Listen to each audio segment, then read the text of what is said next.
When you're working on a dream, at some point in time, a transition takes place.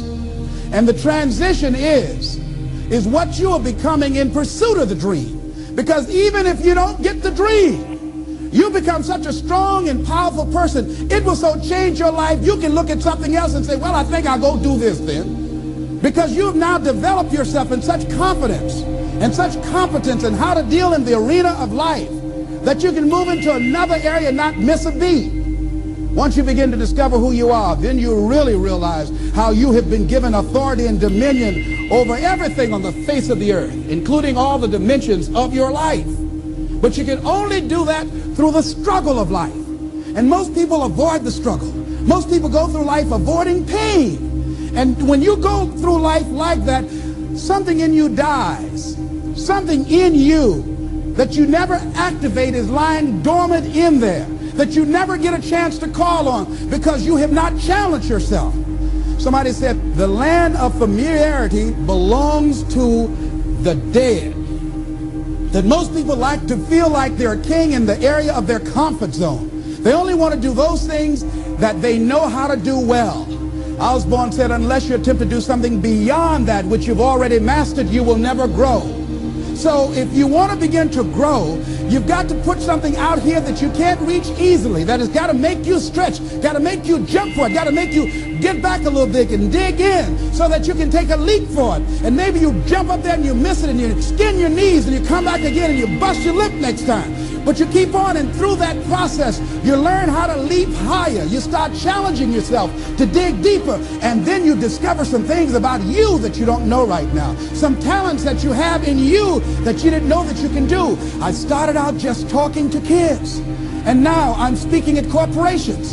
Now I'm traveling.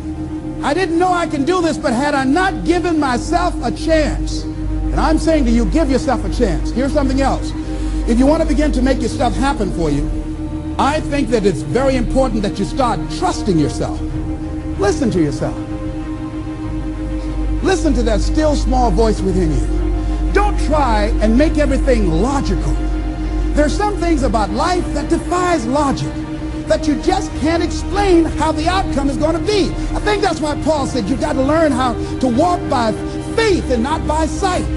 That once you begin to trust yourself and your ideas and your instincts, life takes on a whole new meaning, because now I want you to do that feeling that you are led.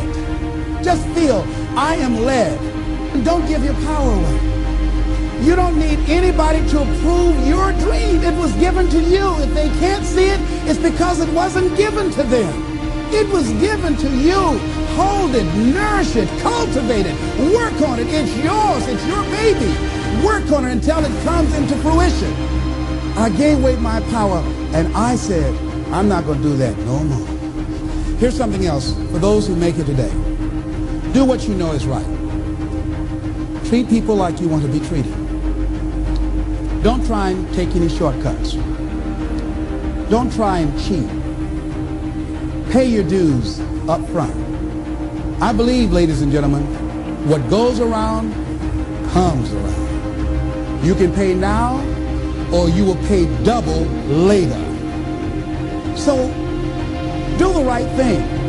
There might be a tendency sometimes, because of the negative part of our consciousness and our own programming, for us to want to say, well, I'll just do it this time.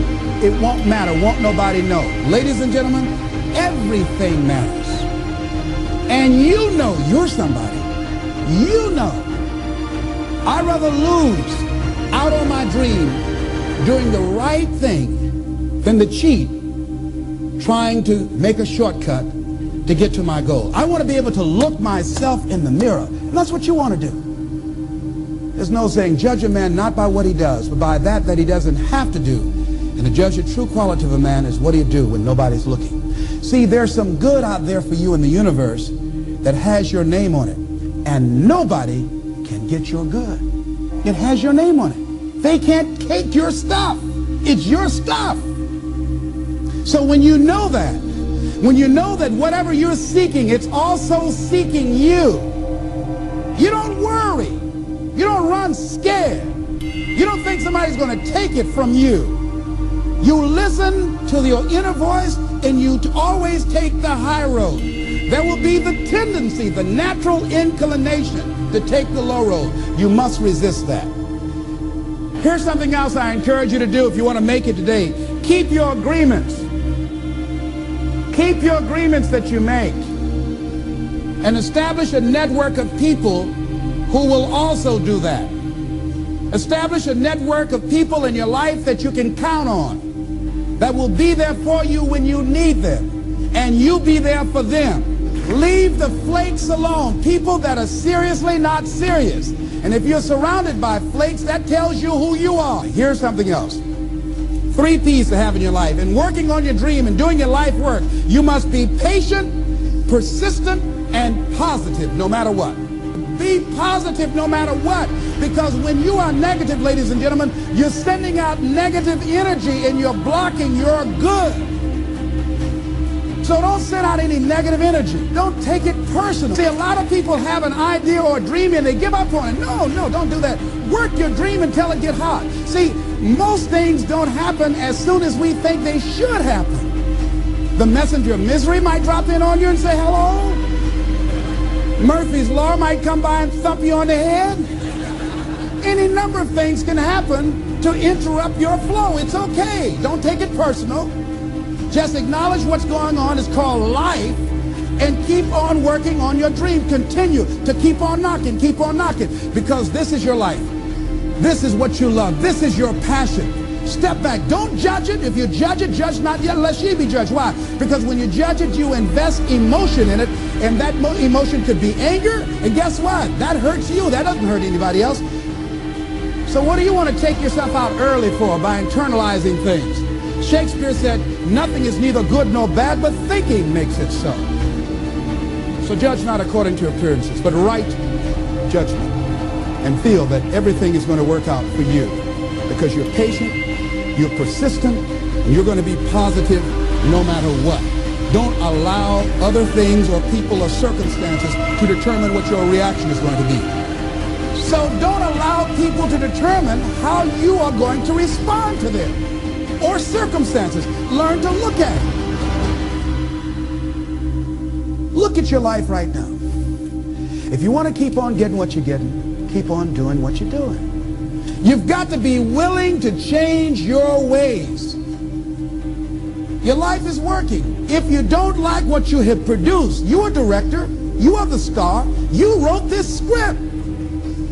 You produced this, whatever it is. If it's a hit, you produced it. If it's a flop, you produced it. Take ownership of it and decide to go back to the drawing board and rewrite the script that you are the star of. You have the power to do that. On this day, you can declare that I'm going to change. As you look back on your life, you can decide that I don't like what I produced here, and I want higher ground. I want to begin to experience more love. I want to have more adventure in my life. I want something that gives my life a sense of meaning. I believe, ladies and gentlemen, if we can accept the possibility of that this is the decade of consciousness. That's what I believe that this is. The decade of consciousness, if you please. A time where we can begin to create in folks' minds the idea, the possibility that we can create a more humane society, the possibility that we can create more love, communication, and understanding in relationships, the possibility that we can create a drug-free America, the possibility that we can create the kind of respect for diversity and difference in our multicultural society, the possibility that we can begin to develop the mindset to bring out the best in people, to encourage them to achieve their greatness and support them in their dreams, that if we can, in this decade of consciousness, to begin to see and envision that happening, and that we all can play a role, that we were born for such a time as this, that we showed up for this, that we survived 1 out of 9 million sperms, and we have been chosen for this great work. What an exciting time to be alive.